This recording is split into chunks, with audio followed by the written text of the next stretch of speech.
Eventually, after doing an increase row or two, your knitting is going to be quite bunched up onto your smaller needle.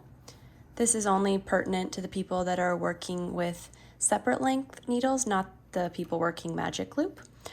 So I'm just going to show you how to go from one needle to the next.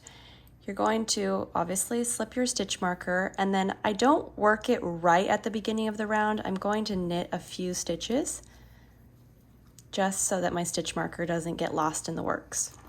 I'm then going to get my longer needle. I'm using two different kinds of needles just for the sake of this tutorial. I'm going to get my other needle, and I'm just going to drop my right hand needle and just start knitting with the new needle.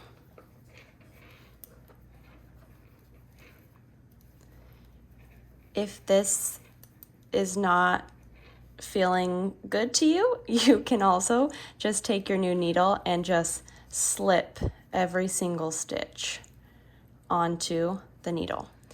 But I feel that that takes a little bit more time, and I love just knitting right onto the new needle because then you're just ready to go. Something to do with this extra needle that you're not working with is just give it a little space so that your stitches aren't sliding off. And then yeah, you're just going to knit with the new needle. You're going to knit all the stitches until you get back to where this old needle is completely empty. And just remember that once you hit your stitch marker, still mark your row. So still make sure you count that transfer row even though you still are not at the end of the old needle. One other thing I wanted to mention is that if you are using interchangeable needles and you only have one set of tips and two different cables, it might have come with something like this. This is a cable stopper, and you're going to want to use that.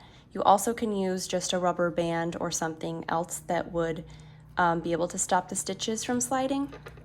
But what you're going to do is you're going to unscrew one of the tips from the old cable and replace it with this. This just screws onto your cable, or put one of the sticky rubber bands on there. And you're going to take that tip and screw it onto your new cable on one end. On the other end of the new cable, put another one of these screwed on there, and then you're going to have one tip on your new needle and still one tip on the old needle, and you're going to knit just similar to this around the whole row. When you get all the way around, you're going to take the other tip from your old cable and then put it onto the new cable so that your new needle has both the tips and the longer cable.